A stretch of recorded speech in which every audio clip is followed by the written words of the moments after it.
Okay, it's time to talk about The Amazing Digital Circus. Now, this is a series that has appeared on YouTube, I believe, which is done by an animation company known as Gooseworks.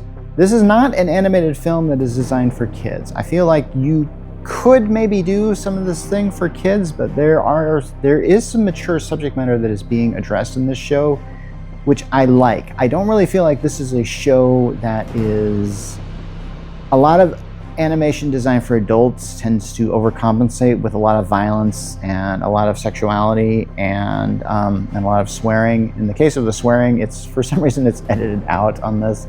Maybe they know of YouTube guidelines. Anyway, this is not an animated show, even in spite of showing all of its colors and stuff like that. It is very clearly dealing with very mature topics, and I highly praise it for that. The basic setup for this is The Amazing Digital Circus seems to be this sort of, I don't really know how to describe this, but I've seen this plotline in a lot of other things where a character tries to enter into a virtual world but gets sort of sucked into it. And I think there's like a word in anime like isekai or something. I could be messing that up. In fact, maybe I shouldn't even mention that. Do I want to start this whole thing again? I really don't. Okay, I'm not going to do that. Anyway, so basically all the characters are in this, and we see it from the main character's name is Ponmi. But here's the thing. This is a character that exists in our world and got somehow, but we wanted to play this virtual world and was somehow sucked into this amazing digital circus. This world is like this place that's run by a guy named Kane and his assistant simply known as Bubble, who is a bubble. Now, Kane is this weird kind of mouth with two eyes in the center of it and is very unnerving. It has this amazing sort of energy about him, but occasionally he just kind of glitches out every once in a while. So I think that in this world, I think that Kane might be some sort of sentient program or something like that. But all the other characters are probably legit, real. Now there's a lot of kind of characters here, but one of my favorites is Jax, who is this kind of purple rabbit creature who is constantly full of snark and is constantly full of absolute disdain for everything that he sees. In fact, doesn't seem to have a bright side to him, which I actually kind of think is, I feel like this is a character that you're sort of drawn to because he is very charismatic, but he is a complete bastard. And yet at the same time, I'm kind of wondering if there's going to be an episode that just turns him around to that. But now, anyway, then there's the characters like, let's see, and I had to write some of these down because honestly, there's Gangle, who's this sort of strange character made of ribbon, who has this mask, like if you see a theater, you see like those happy and sad masks, kind of wears this mask all the time and is very sensitive and stuff like that. Then there's Kinger, who's kind of this, who's like a chess piece, a wooden chess piece with a set of eyes. It feels like he's sort of an old guy, and apparently he had a wife who has abstracted. Now apparently in this world of the Amazing Digital Circus, it's a virtual world, and there really isn't much there but a giant void, and and that void is just filled with serious existential dread. And it's revealed on the very first episode that this takes place within a computer. Like they back up and you see the void, then it backs up again, you see like it's all in a computer. So I believe that is the basic premise of this thing. This doesn't appear to be a show that is really going somewhere with this. I really feel like this is one of those shows that is keeping its mystery hidden, but eventually when you do this sort of this type of writing, of when you start revealing the mysteries, the show starts to become very uninteresting. Now, if you can handle that right, like say like the movie The Matrix, which starts out with a huge mystery and shows just a lot of things, then when it starts to explain it, you have to take that story to the next level. I'm not sure how well The Amazing Digital Circus is really thought out.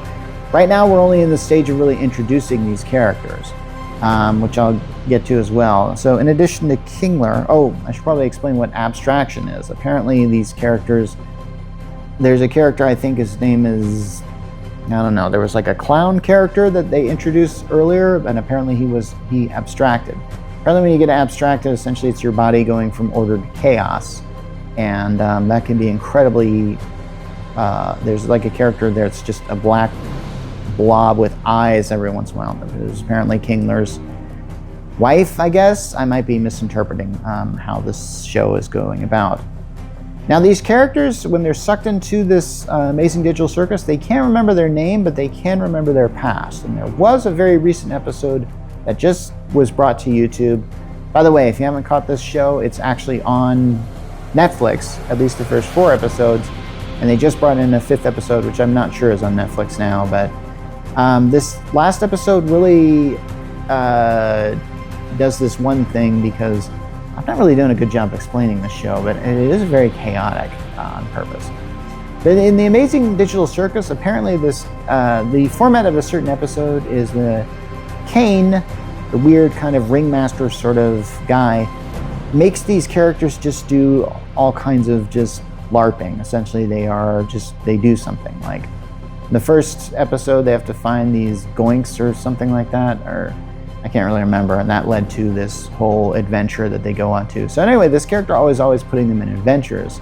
In one episode, though, I think they just work a fast food joint. The second episode here is a character. They introduce this great idea where they introduce this character who has to come to the fact that he is an NPC. And that is brilliantly done. I actually really love that idea of this. That was done with just such maturity and such class. I couldn't believe what I was watching, really. Watch episode 2 of that show was just super good. In the 5th episode, I actually believe that there's a character named Zubul. Zubul is this strange mass of almost like 90s kind of, that kind of 90s sort of look. I don't even really know how to even describe it, but just a bunch of like random shapes kind of thrown in there. And Zubul is oftentimes the critical one. There's another character named Ragatha, who's sort of like this ragdoll who tends to try and be as positive as possible, but can't, because there's just nothing. I mean, there are certain times in which there's so much negativity that even Ragatha really breaks down sometimes. And all these characters are essentially in a prison, really, and they're just trying to have to make the most of it. And there's no exit. They can't leave. That's kind of the whole aspect of this thing. I'm writing a book that's actually very similar to this premise, but this one really deals with the more madness aspect of it. Which so anyway, in episode 5, for some reason, Kane says like, okay, now you get to choose your adventure here, so the characters will make this thing. And there's a scene where the characters are all in this bar, and the bar is kind of done in this kind of noir style. Even the characters themselves have lost color. There's even a great scene in this episode where they go anime for some reason, which is kind of interesting, really. But these characters are actually talking about their backstories, and I believe that is canon as far as like who they were on Earth. And I thought that at first I thought these characters all had amnesia as far as who they were before. Kingler is amnesiac. He doesn't really remember anything. He has a very short, it kind of has like what Dory has in the Finding Nemo movies. Or apparently there's a great, I think it's episode 3, where Kinger and Pommy have to work together, and Kinger is revealed to be a very deep person. But unfortunately, once he gets out of that particular situation, he reverts to simply stupid Kinger. And yeah. So I'm not certain what direction this show is going. I really feel like, why is Kane glitching out all the time? Who has put them in this program? What can they possibly... in other words, I feel like there's a real world that has to happen outside of the digital circus, and the show seems to know that. So this feels like a show that wants to have a bigger storyline, and yet I hope they know what it is. Because I am interested in seeing how this goes. The fact that we're only getting episodes I realize that the animation company that makes this can only put out a certain episode in a certain amount of time. Yeah, that's the limitation of animation, but hey, I'm interested in seeing where this show goes. And if you like this, leave a comment here and what your theory is on it.